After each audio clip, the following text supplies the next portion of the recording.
اور معذرت کے ساتھ یہ بات کہنی پڑ رہی ہے کہ آج ہمارے یہاں قرآن کریم کی بات ہے نا، یہ قرآن ان الحکم الا للہ، یا لا حکم الا للہ انہوں نے کہا تھا اسی آیت کریمہ کو سامنے رکھ کر کے کہ فیصلہ صرف اللہ کا چلے گا۔ ان الحکم الا للہ، اس کا ترجمہ اگر کوئی پڑھ لے تو آپ بتائیے کہ کیا اس کا موقف وہی نہیں بنے گا جو خارجیوں کا موقف تھا؟ وہی موقف، ترجمہ یہی کہہ رہا ہے،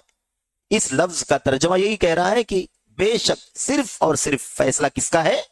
اللہ تبارک و تعالیٰ کا ہے۔ تو آج جو ٹرینڈ چلا ہوا ہے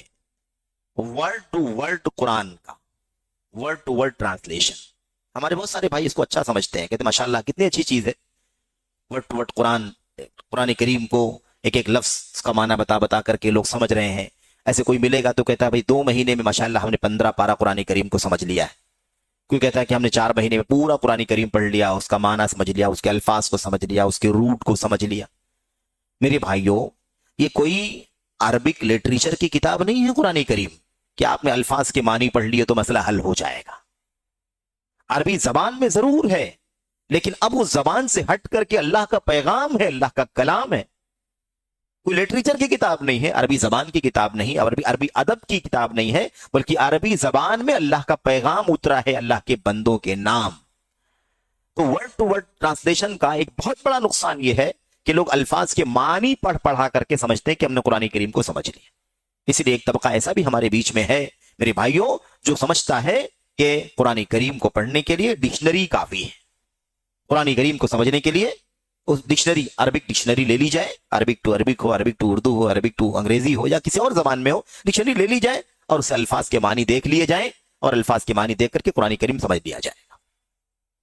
تو پھر اگر وہ ایسے ہی سمجھیں گے نا ورڈ ٹو ورڈ ٹرانسلیشن سے، تو ان الحکم الا للہ کی طرح سے ورڈ ٹو ورڈ سمجھ کر کے خارجیت کی راہ پر چلے جائیں گے۔ اس لیے ورڈ ٹو ورڈ سے کام نہیں چلے گا، ورڈ ٹو ورڈ الفاظ کے معنی جاننے کے بعد اللہ کے کلام کی آیت کریمہ کی تفسیر، اس طرح کی دو آیتیں ابن عباس نے ذکر کی ہیں، ان جیسی آیتوں سے اور دیگر بہت ساری آیتوں سے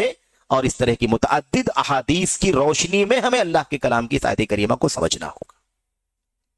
تو اس آیت کو سمجھنے کے لیے اللہ کے کلام کی آیتیں چاہیے، اللہ کی نبی صلی اللہ علیہ وسلم کی حدیثیں چاہیے، اور ابن عباس، علی بن ابی طالب، انصار و مہاجرین جیسے صحابہ کرام کی فقہ چاہیے، ان کا فہم چاہیے، تب جا کر کے قرآن کریم سمجھ میں آئے گا۔ ایسے اگر ورڈ ٹو ورڈ کا راستہ اختیار کر لیا جائے گا تو پھر نتیجہ بھی وہی ہوگا جو خارجیوں کے ہاں ہوا، اور یہ چیز بڑی خطرناک ہے اور آج سماج میں ہمیں دکھائی دیتی ہے لوگوں، میرے بھائیوں۔